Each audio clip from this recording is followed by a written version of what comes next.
नमस्कार. आपण आज एक नवीन उपक्रम घेऊयात. या उपक्रमाचं नाव आहे इकोब्रिक्स.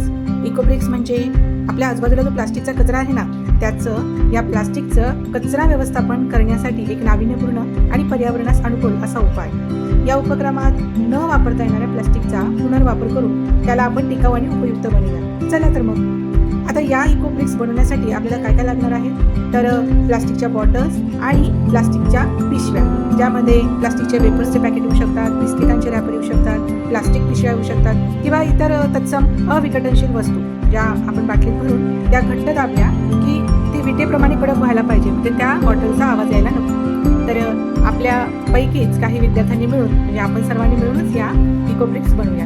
तर आपण सगळ्यात पहिले सोबत घेतली एक बाटली, त्याच्या आजूबाजूला आपण प्लास्टिकचा कचरा जमा करून ठेवला, ज्यामध्ये प्लास्टिकच्या पिशव्या आहे, बिस्किटांचे रॅपर आहे, त्यानंतर इतर प्लास्टिकचे जे पण छोटे छोटे पिशव्या आहेत त्या पण आपण जमा करून ठेवल्या. आता हिला भरताना आपण एक काळजी घेणार आहे की गोळा केलेला ज्या प्लास्टिकचा कचरा आहे तो लहान तुकड्यांमध्ये आपण बाटलीत भरणार आहे आणि ज्या छोट्या छोट्या पिशव्या आहेत त्यांना पण आपण घट्ट करून त्यामध्ये टाकणार आहे आणि या प्लास्टिकच्या पिशव्या किंवा हा कचरा या बॉटलमध्ये अगदी घट्ट दाबून दाबून भरायचा आहे, जेणेकरून बाटलीची घनता वाढली पाहिजे, त्यामध्ये कुठेही जागा उरायला नको. ठीक आहे, तर चला तर मग आपण बनवूया.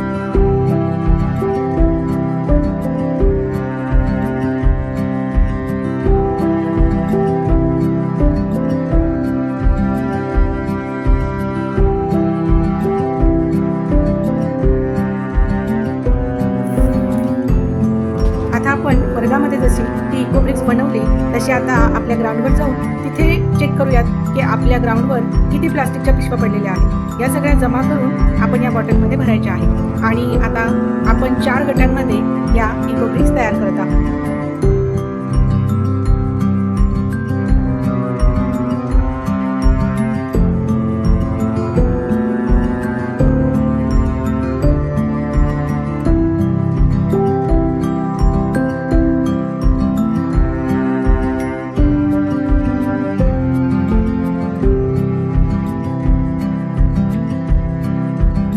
अशा पद्धतीने आपल्या इकोब्रिक्स तयार झाल्या.